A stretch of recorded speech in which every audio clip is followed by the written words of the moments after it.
there by Koons.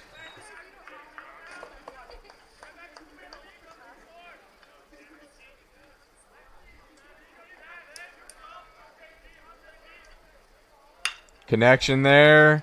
That's going to be a single by Jackson Garrett. Now batting, number 37, Josh Murphy.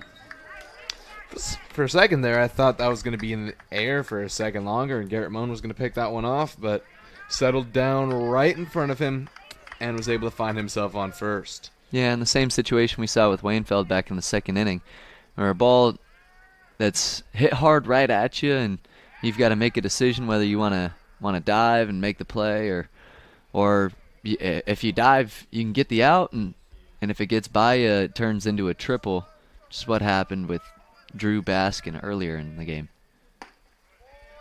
And that, I think with no outs and no one on, I think that is the right play to do by Moen. As we have an 0-1 count here. And you have to do all that. You have to make that decision in a split second. So well done by Garrett Moen, showing off his seniority and experience out at center field. He's been super solid out there for us this year. 1-1 count for Murphy. 1 for 2 on the day with an RBI as Koons checks first for a second time. Resetting that pitch clock.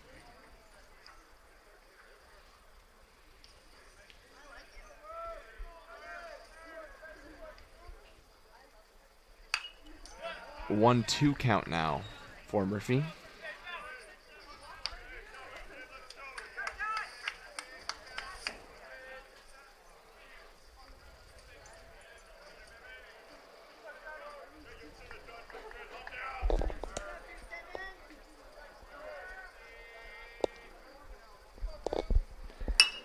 Connection made there, and Waynefeld does not get it.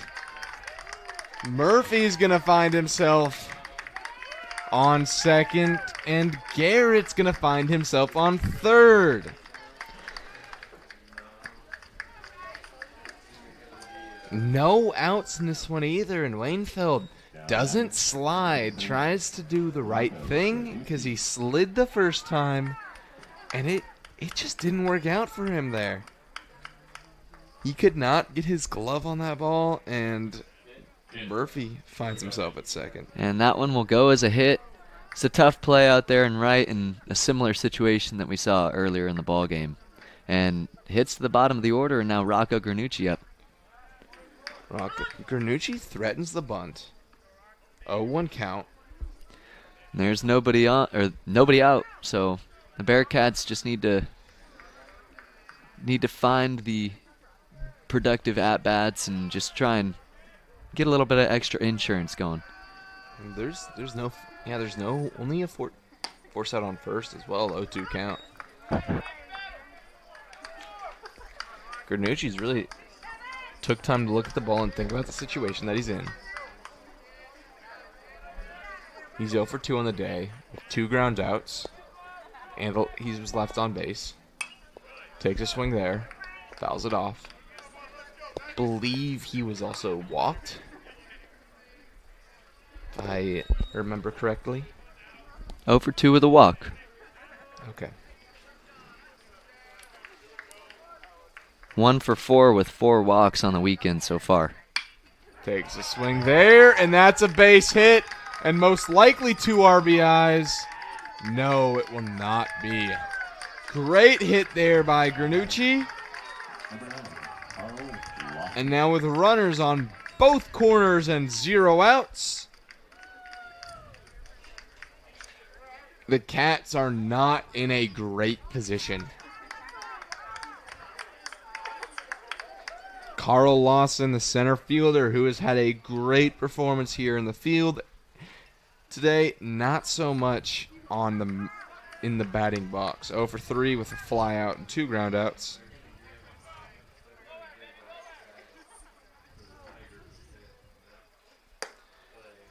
Strike 1 for Koons. We are in the top of the 7th. Cats are trailing 6-1. We've got Joshua Murphy on third, Rocco Ganucci on first. Carl Lawson trailing 0-1, and he threatens the bunt. Was low. Pulls back in time. 1-1 count now. And Granucci always a threat to steal. He's got 5 stolen bases on 6 attempts so far this year. Takes a swing. Gets the runner out at first, and that's going to be the first out of the inning for the Cats as get another run there. Cats trailing 7-1, and Willamette showing off why they are the second best team in this conference. It's just timely hitting and doing the little things right. You just put it in play, and you hit it soft enough that no double play could have been turned. Not that it would have changed the outcome there. Got the runner home. And you still have a runner on second, especially one that is so lethal at stealing. Already with a stolen base today. Got a couple on the season. 1-0 count with 1 out. Runner on second. Gonna call that one a strike. 1-1 count for Ethan Fischel, who's 0 for 3 on the day. 2 flies and a ground out.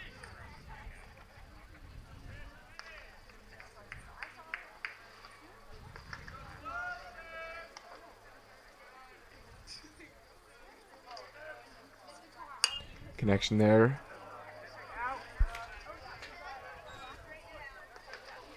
That ball goes onto the sidewalk. Takes a big bounce. Hopefully landing on nobody's car. 1-2 count now with 1 out.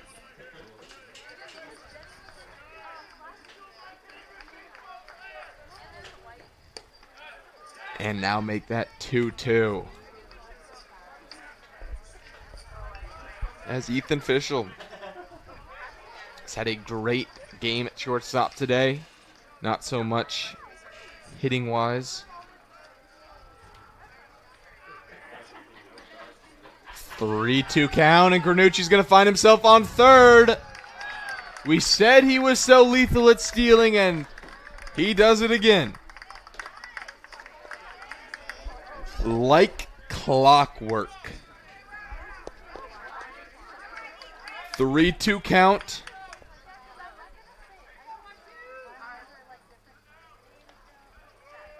And there was no sense of urgency there for the Wildcats. And he's going to walk Fischel. Unfortunate there.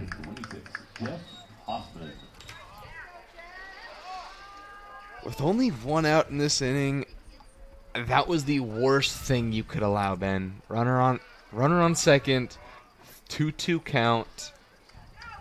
Finding himself on third and then walking on the next pitch. Yeah, well, Emmett's done a good job of just moving on the base paths.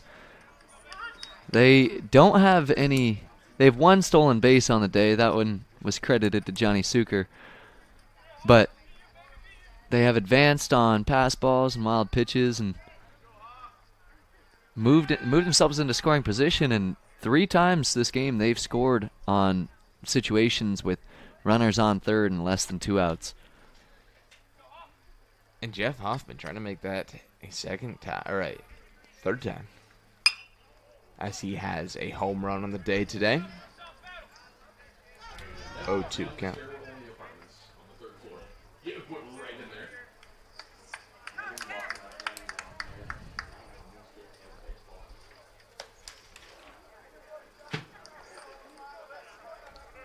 Hoffman with an 0-2 count. Takes a big swing there. Thing he cannot allow is Koons needs a strikeout right here. That would be a huge development for the Cats with 0 outs. Ground out would most likely end up in a run as that ball is high. It's going to be caught. And Trent Wainfield throws it home. And he's going to get him out. Great throw by Wainfield. And